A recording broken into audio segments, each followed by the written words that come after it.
Всем привет! Меня зовут Кичигин Эдуард, и это новое видео по архитектурному скетчингу. Сегодня будем рисовать церковь в Костроме пером и тушью и немножко аквабрашем.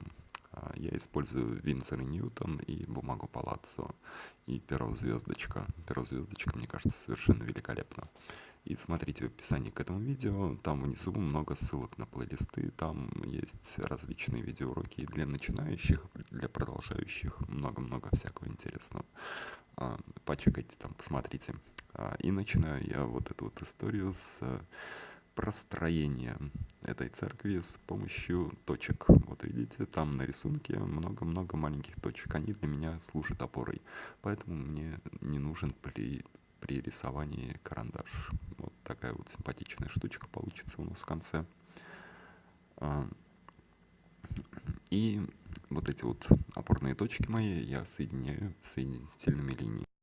Весь рисунок построен в двухточечной перспективе, и линия горизонта находится примерно на самом низу вот этого здания. И вот то, что идет ниже, это уже опоры свои, которые я намечаю. Там сход вниз. И вся эта история вот таким образом, она защищена от наводнения, поэтому у нее вот такая вот структура. Эти чернила водорастворимые, поэтому, ну, как вы увидите дальше, все это можно немножко размывать, немножко корректировать. Вот я использую китайскую кисточку для каллиграфии. Это мой смелый эксперимент. Раньше я этого не делал, я делал это просто аквабрашем, но в такой кисточке тоже есть свой кайф. Я приношу туда воду, чернила немного размываются, потом я приношу пером еще немного чернил, и получаются такие интенсивные области, затененные, ну, классные. И вот таким образом выглядит мой предварительный эскиз перед всей этой историей. Просто эскиза, просто скетча, просто наброска. Он выглядит немножко так, по-акварельному, поэтому это тоже такая все стилистичная история. Потом, чтобы вернуть вот эту вот, ну, четкость характерной линии и интересность и штрих пера, я по немножко высохшему моему наброску прохожусь вот так вот.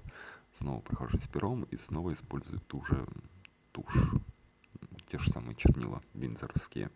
Ну, в принципе, я их до конца и буду использовать, потому что в этом варианте я подумал, что, может быть, я не буду приносить туда цвет никакой, кроме сепии. Сепии, может быть, мне будет необходимо и достаточно.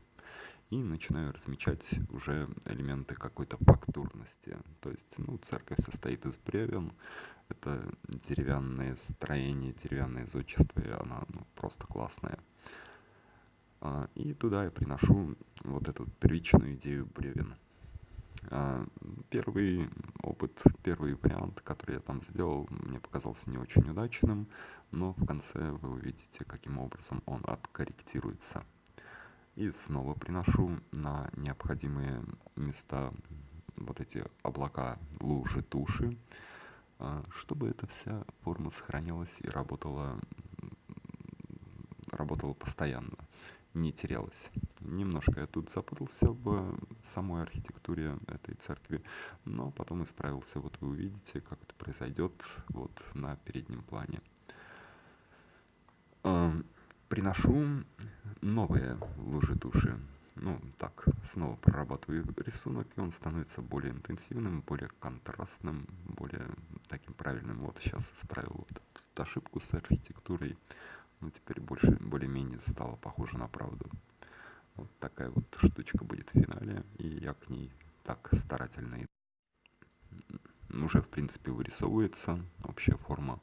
И мне это прям очень-очень нравится. Я думаю, нужно ли мне приносить туда другие оттенки, оттенки неба, или он самодостаточен и хорош в своей сепийной истории.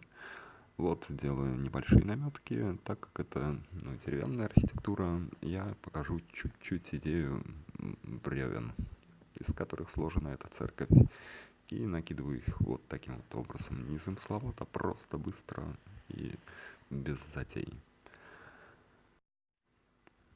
Снова прорабатываю и возвращаю утерянную геометрию.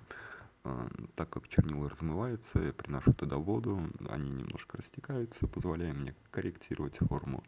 Я ее размываю и корректирую, и уточняю. Вот таким образом и идет сама работа над рисунком.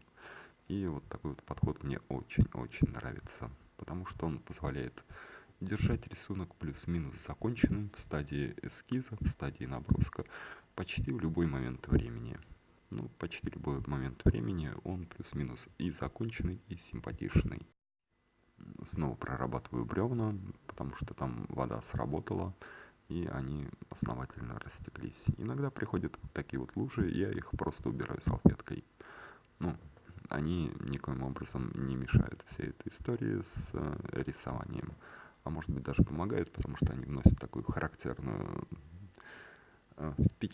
характерное впечатление ручной работы, непредсказуемый момент, немножко драматичный. Ты знаешь, что в любой момент может прийти такая лужа туши, и она приходит, и ты думаешь, я должен с этим жить. Как я буду с этим жить, а? Вот так. Лужа туши — полноправный член семьи этой рисовальной, всей этой драматичной истории. Вот они такие прекрасные. Я приношу воду, я капаю туда тушью, и вот таким образом оно все срастает. Плюс-минус это уже похоже на то, что я хотел в финале. И я так думаю, что можно мне еще добавить. Не знаю. Ну, вот, салфеткой я иногда убираю лишние лужи туши и делаю такой облегченный вариант. То есть, если мне кажется, что я слишком интенсивно над всей этой историей проработал, то можно прийти туда с салфеткой и вытащить оттуда излишнее. Ну, думаю, все, финал, нужно подписать работу. Так, это Кострома, там, какой сегодня год? О, да, такой год, Эдуард Кичигин. И, в общем, вот, можно будет посмотреть сейчас все поближе, как эта история работает, каким образом она складывается. Давайте посмотрим, я тут подлечу. Посмотрите, тушь Винзор Ньютон, бумага Палаццо. И такая толстая бумага, 280 грамм на метр, а тушь это каллиграфичная тушь, или как она называется, сейчас я посмотрю. Calligraphy Ink, да. Calligraphy Ink for Fountain Pen. Ну, короче, вот такая вот классная. Мне очень нравится.